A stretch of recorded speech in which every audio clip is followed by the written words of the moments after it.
Uma das áreas mais estratégicas de qualquer gestão municipal é a infraestrutura. A feição tomada pela cidade advém das obras. Ruas, avenidas, parques, viadutos, tudo isso compõe o cardápio das intervenções urbanas que podem melhorar a qualidade de vida das pessoas. Em Fortaleza, quem toca essa pasta desde a gestão anterior é o engenheiro Samuel Dias. E é com o secretário da Infraestrutura de Fortaleza que nós vamos conversar no programa de hoje. O programa do Anuário já está no ar. Engenheiro civil formado pelo UFRJ, mestre em recursos hídricos pela COP e também da Federal do Rio, Samuel Dias foi secretário da Infraestrutura entre 2013 e 2016 e depois foi secretário de governo da Prefeitura de Fortaleza entre 2017 e 2020. O desempenho técnico o levou a ser pré-candidato à Prefeitura de Fortaleza pelo PDT em 2020. No mesmo ano, quando o então deputado José Sarto saiu candidato, Samuel assumiu a coordenação do plano de governo na campanha. Com a eleição de Sarto, Samuel voltou ao comando da CEINF, uma das mais importantes pastas da gestão municipal. Por ele passam obras, muitas obras. Secretário Samuel, bem-vindo ao programa. Obrigado pelo convite, um prazer estar aqui. Muito bem, começo perguntando o seguinte, como eu falei, a cara da cidade, ela diz muito respeito à atuação da CEINF, vocês tocam as obras. O mesmo modelo que tem regionais, o modelo que tem vários braços, tudo passa pela sua pasta, pela CEINF. Pergunto, como é que é a definição, como é que é o balizamento do que vocês fazem? Porque eu imagino que tem a pressão da Câmara, pressão dos secretários, pressão da população em geral.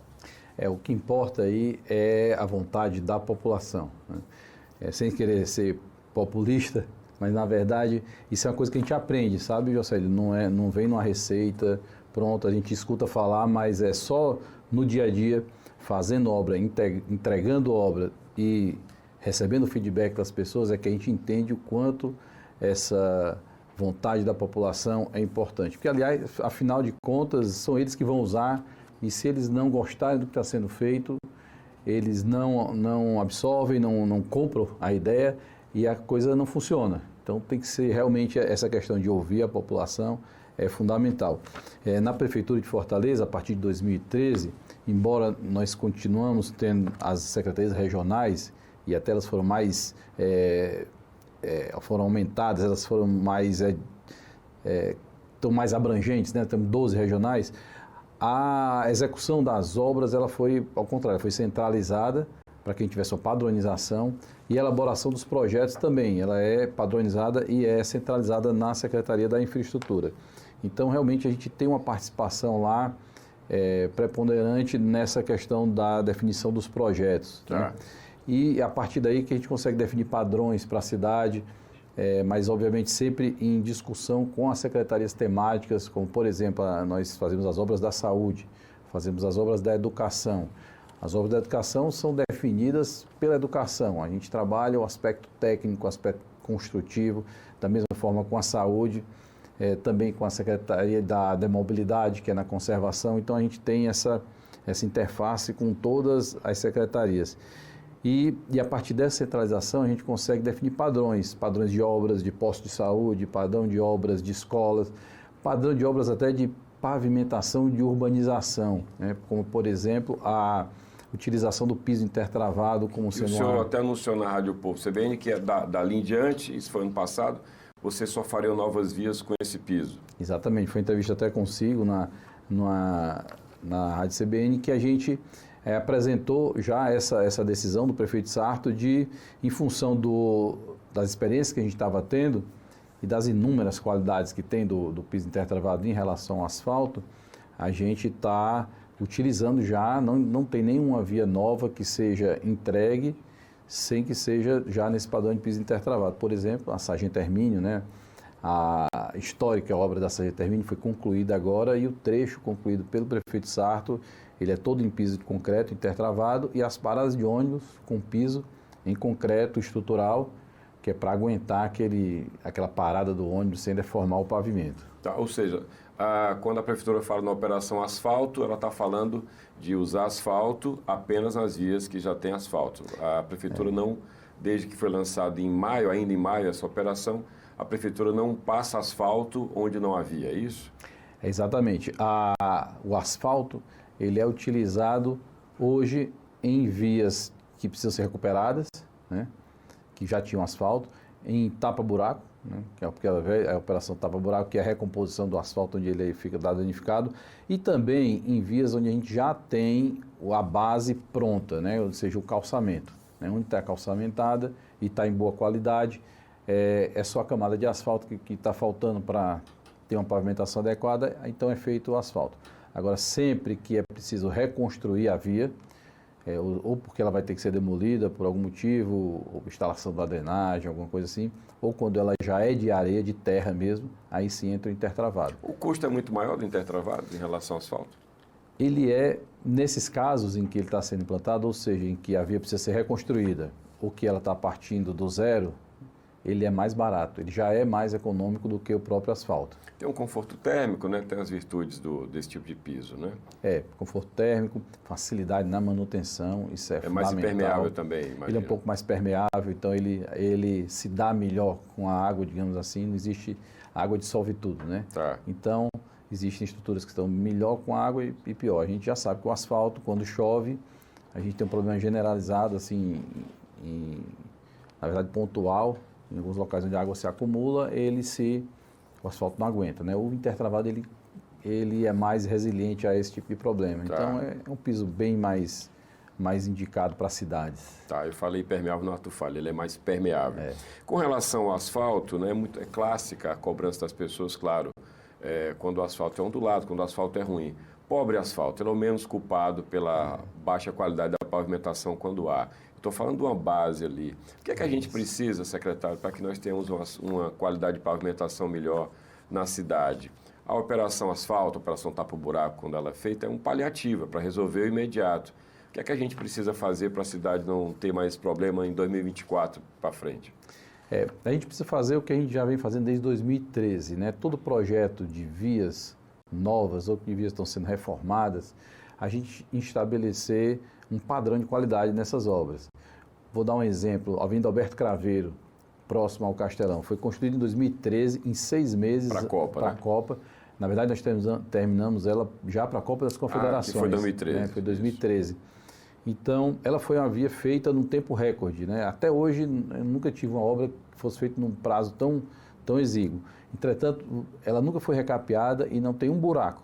Né? Apareceu agora um buraco porque houve uma intervenção de saneamento lá e tiveram que abrir a via e não foi bem reconstruída, né? Mas, então, se você fizer bem feito, o próprio asfalto, ele funciona, né? Mas a questão que nós temos é a gênese, né? A formação, de onde vem as nossas vias, o processo de formação. Ela sempre vem de uma via de terra, que é calçamentada, e depois asfaltada. Esse foi o histórico que a gente teve das vias. Então, quando ela é calçamentada, já não se faz uma geometria adequada para o escoamento das águas. E aí, quando o asfalto vem, ele simplesmente cobre o calçamento e aquela geometria continua falha e o problema original nunca se resolve. Não tem drenagem, nem tem a geometria para... Geometria é o caimento, né, da via para a água poder escoar. Então, o que a gente precisa fazer e não é possível, é inimaginável você pegar todas as 5.000 e tantas vias da cidade e reconstruí-las, né? Então, o que a gente tem que fazer é aos poucos. Toda via nova, ela ser bem feita, né? E sempre que a gente tiver a oportunidade de fazer uma intervenção num ponto de alagamento, num ponto específico, fazer já algo que possa ser definitivo. Tá. Bom, vamos pegar agora, o senhor tocou no ponto. Olha, a via foi muito bem feita, não tinha problema até que houve uma obra de saneamento, enfim, que danificou a via. Me vem à cabeça a política. Eu estou falando de prefeitura, estou falando de CAGES, que é estadual. Em que medida essa separação desse grupo político, que era um só, essa separação na política tem interferido na operação do que o senhor faz na CEINF versus a relação com o governo, secretário? A dificuldade que a CAGES tem em cuidar dos buracos que são provocados pela própria funcionamento da rede que a CAGES implanta, ou até pelas obras que ela implanta, ela é histórica, né? Eu não acredito que a CAGES, em função de um desalinhamento político, passe a não cuidar dos problemas que ela Ninguém causa. Acredita né? nisso. Isso não acontece. De fato, ela tem uma dificuldade, porque são muitos problemas, não é só aqui também, mas cabe à prefeitura a cobrança, né? Independente de alinhamento político, a prefeitura tem que cobrar das concessionárias como um todo, não apenas a CAGES, mas todas as que trabalham na malha viária de Fortaleza, até os particulares que trabalham na malha viária, a gente tem que cobrar a coisa certa, a coisa bem feita, né? E alinhado ou não, nós temos que ter essa cobrança. Obviamente que a falta de alinhamento, ela dá mais até liberdade para a gente fazer essa cobrança com mais ênfase até, né? Mas sempre em prol da população, né? A cobrança ela é feita para que a população não seja prejudicada e também para que a própria prefeitura não seja prejudicada, que a gente não tenha que gastar recursos financeiros consertando buracos que tenham sido criados pela ação de terceiros, né, de concessionárias. Então, a nossa luta hoje é essa, é o diálogo constante, né? A gente trabalha conversando com a CAGES, né, fazendo as solicitações, diálogo, mas obviamente sem abrir mão da obrigação da prefeitura de cobrar e, se for o caso, multar, né, e notificar as empresas que estão fazendo essas obras para que a gente minimize esse problema, né? Obviamente resolver talvez seja utópico, mas a gente precisa minimizar esse problema. Como é que é o acompanhamento feito pela sua secretaria dos prestadores de serviços, das empreiteiras que são contratadas para tocar as obras? Porque o cidadão, no seu empirismo, ele diz, essa obra não está bem feita, será que a prefeitura está indo para cima cobrar da construtora? Como é que vocês fazem isso? Fazer obras, na verdade, é um eufemismo, né? Quem faz as obras são os operários, as empresas que a prefeitura contrata. Então, o nosso trabalho, na verdade, é todo esse, é de contratar, bem contratado, fazer os orçamentos, né, com preço justo para que a gente possa atrair boas empresas, mas ao mesmo tempo que a gente possa fazer render mais o valor investido, né? Optar por projetos que tragam inovação, projetos que deem um bom resultado, que sejam factíveis de serem feitos e cobrar às empresas prazo e qualidade. Então, essa talvez seja a atribuição mais importante e a mais complexa também, porque a gente sabe que a experiência, qualquer um que já fez uma obra em casa sabe que as empresas vão trabalhar na medida em que são cobradas. Aliás, todo ser humano funciona assim. Ele vai entregar na medida em que está sendo cobrado. Então, cobrar prazo, cobrar qualidade é a principal função da secretaria. E, obviamente, dar condições da empresa trabalhar, ou seja, pagar as contas em dia, né, honrar os compromissos, para poder ter exatamente a moral, né, e a força para poder cobrar os prazos e qualidade. Então, essa é nosso grande desafio e onde a gente mais investe em material humano, né, no treinamento dos nossos colaboradores, né, na contratação de empresas que auxiliam a fiscalização, isso é muito importante. A gente tem os fiscais de obra, mas um fiscal ele não tem como absorver toda a complexidade de uma obra, então a gente contrata empresas para apoiar a prefeitura na supervisão dessas obras e assim a gente consegue entregar boas obras e tem sido uma constante da prefeitura entregar boas obras dentro do prazo. Quando a gente fala em arquitetura, né, já ouvi muito arquiteto defender concurso público para projetos de arquitetura. Beira-Mar foi um concurso, por exemplo. Já vi arquiteto, por exemplo, dizer que não, deveria a prefeitura usar o time de arquitetos, ou deveria ter um time de arquitetos concursados, ou seja, um time próprio para fazer projeto. Como é que funciona na execução, secretário? Quando vocês trabalham o projeto de uma praça, um projeto de algo do tipo, de um equipamento público, como é que é do zero até a execução desse projeto, passo a passo? Todos estão certos nessa discussão. A gente precisa ter um pouco de cada coisa, né? Existem projetos que a gente tem tempo, a gente precisa maturar, a gente precisa ter uma participação maior, dar oportunidade para ideias novas. Nesse caso, o concurso de ideias é interessante. Nós fizemos, por exemplo, o Parque Cidade das Crianças. Foi um grande concurso de ideias, mas veja, leva muito mais tempo e é um processo mais demorado e mais complexo. Isso não quer dizer que não seja importante. Então, existem obras que se encaixam nesse processo. Existem obras que têm um grau de complexidade em que a gente precisa, para o projeto, contratar uma empresa especializada para desenvolver aquele projeto, como um hospital, por exemplo. É uma obra que a gente precisa de uma contratação mais específica. E existem obras, existem empresas para fazer isso, né?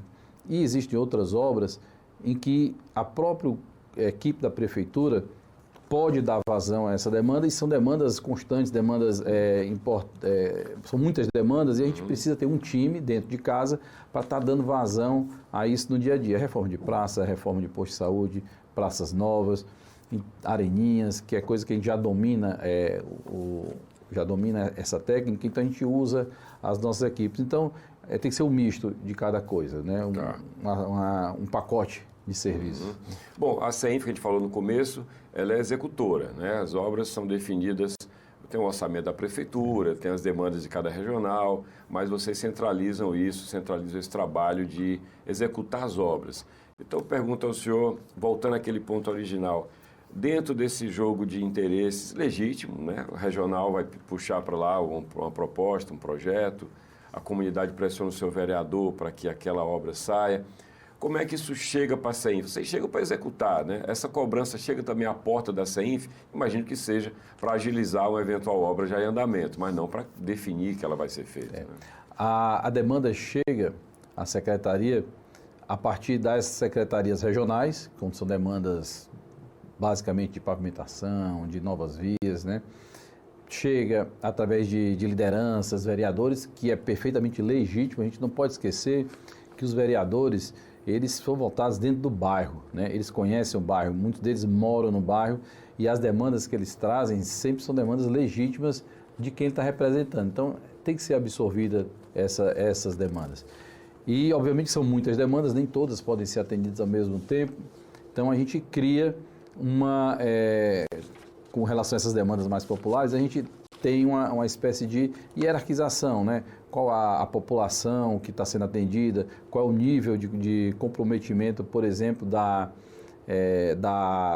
acessibilidade que aquele problema está trazendo, né? Se for um problema de alagamento, é pontual, é generalizado. Então, a gente tentar trabalhar sempre naquelas demandas mais complexas, né? E que abrangem mais pessoas, e pessoas que estão na situação mais vulnerável.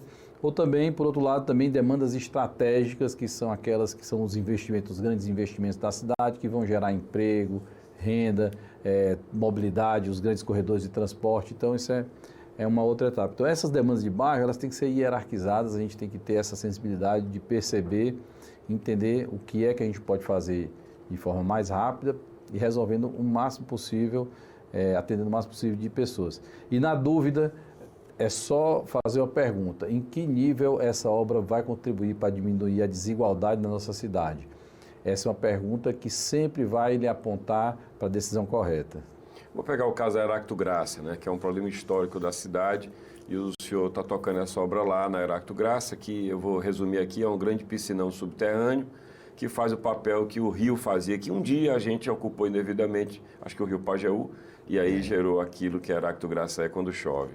Queria que o senhor falasse do andamento dessa obra, não é? Como é que ela está avançando. Estamos gravando o programa não é ao vivo, estamos gravando o programa, mas essa obra deve ficar pronta quando, confirmando o prazo e dizendo, em linhas gerais, como é que ela de fato vai conseguir esse resultado que vocês esperam. A Heracto Graça é um bom exemplo, porque ela é uma obra que tem um custo razoável, um pouco mais de 20 milhões de reais, e a gente tomou a decisão, né, o prefeito Sarto tomou a decisão de fazer a Heracto Graça somente depois dele ter resolvido o problema de diversas áreas periféricas da cidade já estarem em obra, já estarem com recursos garantidos. São Miguel, Planalto Vitória, Palmeiras 2, que em 2018 foi completamente alagada, tivemos 300 pessoas desabrigadas, né, tiveram que sair das casas. Isso foi, né? Proinfa, né? Proinfa, né? Então, depois dessas obras todas endereçadas, realmente a gente partiu para a resolução de um problema histórico da cidade, que é o problema da Heracto Graça, que é muito mais um problema de mobilidade e temporal, né? Ele é sazonal e dura pouco tempo durante o tempo de chuva, mas que tem um significado para a cidade, é uma via de alto fluxo, então, problema que mereça ser resolvido dentro desse espectro de prioridades. A obra lá está em andamento, está indo bem, nós estamos conseguindo executar o projeto. É uma obra de escavação num trecho muito grande de via, em que a gente vai fazer um reservatório subterrâneo. Então, a nossa maior preocupação é o que a gente vai encontrar ao longo dessas escavações. porque embora nós tenhamos os cadastros das redes oficialmente implantadas, sempre existe alguma divergência do cadastro e isso é o que é o maior impacto que a gente pode ter na obra. É quase que uma obra de reforma. Sim. A gente chega lá na hora da obra, encontramos uma galeria enorme que não estava no cadastro. Vamos ter que demolir a galeria. Quanto tempo isso vai levar? Então é uma obra que até a gente chegar na fase final dela, a gente sempre vai ter uma expectativa de alguma possibilidade de um atraso ou de algo não previsto. Né? De qualquer forma, a temporada de chuva desse ano, a rigor já passou, né? Já passou, nós conseguimos avançar bem na temporada de chuva, essa é a boa notícia, que embora seja uma obra de drenagem, com escavação muito grande, né?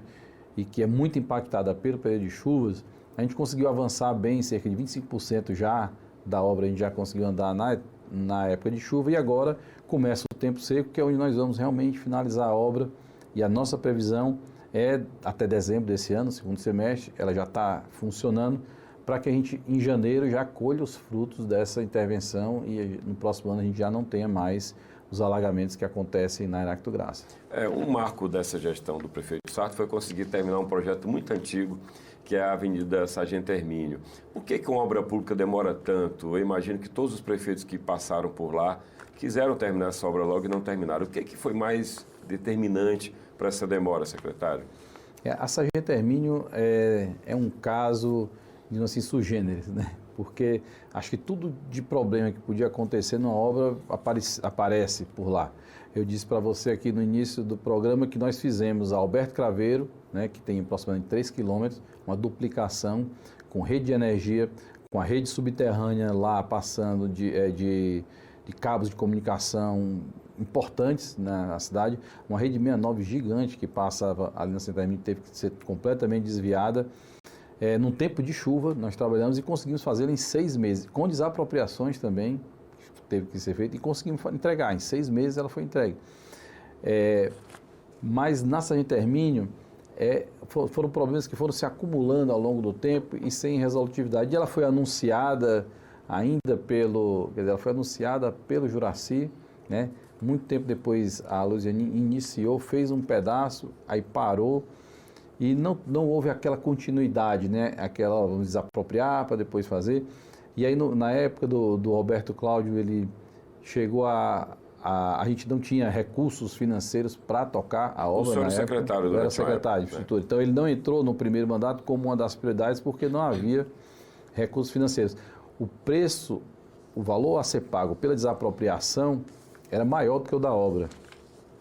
Então, foi uma obra que não entrou no rol de prioridades, de fato. Aí, no segundo mandato, em função das solicitações das pessoas, Roberto Cláudio começou a preparar a obra levantamos todas as apropriações, fizemos projeto, fizemos licitação, e aí o governo do estado, dentro do programa Juntos por Fortaleza, ele assumiu que ia fazer a obra e realmente não conseguiu sair do lugar, não andava, não acontecia, e aí já no final da gestão do prefeito Roberto Cláudio, ele pegou de volta a obra para fazer, e aí já não dava mais tempo de concluí-la dentro do projeto, mas ele começou a fazer já as obras correlatas, né?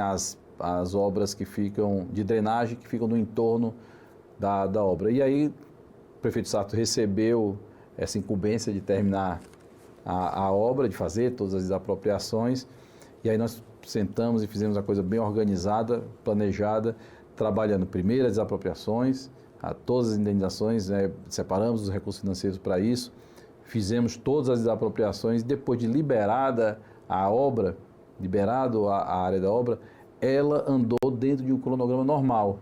Então, a construção mesmo da Sargento Hermínio, desse quilômetro que foi feito... o Roberto Cláudio também fez 500 metros da Sargento Hermínio, mesmo tanto que a Luziane tinha feito, através lá de uma parceria público-privada com um shopping center que tem lá. Então, ficou faltando lá aquele quilômetro e meio, que aí foi feito dentro do tempo normal de obra, sem muitos imprevistos, e entregue agora, né? A vantagem também é que agora ela foi entregue muito mais bonita do que estava no projeto original, né? Ela tem um piso intertravado, ela tem uma arborização, tem ciclovias. Antes não haveria, não teria. No projeto original não tinha as calçadas também não eram dessa forma, não tinha acessibilidade. A gente vai melhorando o projeto com o tempo, as normas vão aumentando as exigências, então a gente incorporou tudo isso dentro desse projeto. Você tocou no ponto calçadas. A calçada é obrigação do morador, mas a prefeitura acaba meio que agindo e fazendo a parte que nem seria dela, porque quer que fique resolvido. A gente não acostuma mal o mau cidadão quando faz isso? Pois é, assim, nas grandes avenidas, né, uma vez que a prefeitura vai trabalhar uma reforma de avenida, é parecido com o que a gente estava falando sobre a pavimentação, né? Já que vai fazer uma obra grande, a acessibilidade hoje ela é muito importante e a padronização das calçadas é fundamental para a acessibilidade. Então, mesmo cada um sendo responsável pela sua calçada, você não consegue ter uma padronização. Vou dar um exemplo na Avenida Beira-Mar, né? Quando a gente começou a fazer a parte que a gente chama do continente, não da orla, né? Tá. Mas dos prédios, houve uma reclamação muito grande, porque lá eram prédios de luxo, né, de alto padrão, em que cada um tinha sua calçada e cada um com material mais nobre do que a outra. E houve uma revolta de alguns condomínios, porque nós estávamos quebrando um piso de granito para colocar um piso de concreto, né? Então, muita gente reclamando. Mas o efeito da padronização e da acessibilidade E da segurança também, porque tem um padrão de segurança quando o piso é feito pensando, por exemplo, no deficiente visual, né? Exatamente. Então, todos esses padrões de acessibilidade, quando ficou pronto, até aqueles que criticavam, acharam muito melhor o piso, mesmo sendo feito de material menos nobre, mais padronizado. Então, assim, quando é possível, nesses grandes corredores de transporte e de fluxo de pessoas, a prefeitura padronizar, vale a pena, é importante fazer isso. E também, por outro lado, nas áreas mais carentes, em que as pessoas não conseguem fazer as suas calçadas e muitas vezes até ocupam as calçadas com as edificações. Então, nessas horas, é importante a gente dar uma solução para a mobilidade das pessoas. Não adianta a gente chegar, fazer uma drenagem, fazer uma pavimentação e não promover a mobilidade de quem anda a pé ali naquela região. Né? E nesse sentido, tem um número interessante que a gente nem fazemos muita propaganda dele, mas nós já fizemos 300 quilômetros de novas vias na periferia dentro do Proinfa. Todos esses 300 quilômetros foram com calçadas novas. Então, multiplicando por 2, a prefeitura já fez 600 quilômetros de calçada nessa gestão. Não existe na história, desde Martins Soares Moreno, não existe nada, nenhuma ação da prefeitura com esse volume de obras de calçada. Tá. Bem rapidamente, eu sei que é uma obra grande, mas Praia de Iracema é uma obra que a prefeitura toca.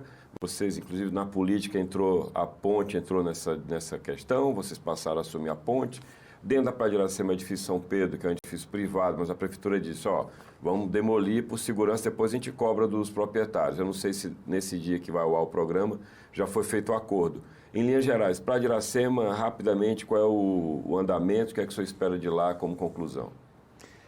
Praia de Iracema já foram praticamente concluídas uma parte, né? Inclusive a gente deve fazer uma cerimônia de entrega dessa parte, já foi concluída, ali o aterrão, o aterrinho, ali a Praia dos Crushes, a Praia de Iracema também, ali propriamente dita, já está com todo o calçadão, está quase tudo pronto, tem só um canteiro de obras que vai permanecer até o final ali, mas a área já está sendo entregue. A Ponte dos Ingleses a gente já coloca dentro da nossa programação, porque a gente quer entregar ela como um todo, né? Foi por isso que ela entrou dentro do rol, porque não faz sentido a gente ter a Praia de Iracema toda revitalizada e a Ponte dos Ingleses não está concluída. Na verdade, quando a gente foi apresentar o projeto da Praia de Iracema, nós tivemos, o projeto foi aprovado pela população, pela comunidade, a gente sempre faz isso, sempre apresenta o projeto, mas nos pediram 3 coisas no final. Olha, o projeto está bom, mas está faltando 3 coisas aí. O edifício São Pedro, a Ponte dos Ingleses e o aquário. E todas as 3 coisas estavam fora da alçada da prefeitura. E à medida que a gente foi andando com o projeto de revitalização, a gente viu que não dava para isso ficar fora, né? Então, fomos atrás de resolver a Ponte dos Ingleses, absorvemos o projeto, está andando bem, né? A parte de infraestrutura está toda concluída, piso concluído, guarda-corpo concluído, estamos terminando as edificações, muito em breve inaugurar. O edifício São Pedro, a gente tomou a frente para evitar uma tragédia, que ele desabasse ali e tirar aquele ponto. E o aquário, o governo repassou para a UFC, a Universidade Federal, que agora ela ficou com a incumbência de resolver aquilo que está ali e vamos ver como é que vai ser encaminhado isso, né? Ok. Tenho minhas dúvidas. Tá. Rapidamente, todo secretário de infraestrutura conhece o nome de várias ruas da cidade, né? Inevitavelmente. Já teve vários secretários que tinham esse mapa da cidade na cabeça. O senhor já foi pré-candidato à prefeitura. O senhor pretende tocar a carreira como técnico ou o senhor tem um desejo pessoal de entrar para a política como gestor, como candidato? Eu encontrei no serviço público uma vocação, né? Quando o prefeito Roberto Cláudio me convidou para ser secretário, eu aceitei, mas não imaginava que teria essa importância na minha vida, servir ao povo, entregar as obras para as pessoas que estão precisando, mudar a vida das pessoas, mudar a feição das comunidades mais carentes da cidade. Isso tem um potencial, uma potência muito grande. E eu consigo, e é isso que me move, e eu consigo alimentar esse meu desejo de trabalho, de realização, exatamente onde eu estou, né? Sendo um técnico, trabalhando obviamente com um trabalho técnico e político, né? Eu não deixa de ser um trabalho político, estar com as comunidades, estar entregando obras, mas o meu maior potencial, de fato, é a capacidade técnica de juntar pessoas, de botar o pessoal para trabalhar e saber mais ou menos o que é que a gente tem que fazer. Ok, secretário. Por enquanto, essa é a posição dos senhores, pode mudar ao longo da carreira também. É verdade. Muito obrigado, então, pela atenção. Até o próximo programa. Obrigado. Conversamos com o secretário Samuel Dias da Infraestrutura em mais um programa do Anuário do Ceará. O Anuário do Ceará é uma edição luxuosa de 680 páginas, 14 capítulos, que você pode adquirir na sua edição impressa nas bancas e livrarias. E pelo site você pode acessar gratuitamente, anuariodoceará.com.br. Não deixe de acompanhar os conteúdos dessa série de programas pelo canal FDR, transmitido em sinal digital aberto, canal 48.1, sinal fechado, 23 Multiplay, NET 24, sinal digital, e também o 523 em HD e também 138 BrisaNet. Várias opções para você acessar esses conteúdos e ainda você pode ver a reprise desses programas e de todos eles no site da Fundação Demócrito Rocha, no YouTube da Fundação Demócrito Rocha, você encontra a coleção completa. Eu convido você também a ouvir esse programa em formato podcast, disponível na sua plataforma preferida. É só buscar por Anuário do Ceará. Mais informações, você acessa também o Instagram da Fundação Demócrito Rocha e do Anuário do Ceará. É @Fundação Demócrito Rocha e @Anuário do Ceará. Muito obrigado, até o próximo programa.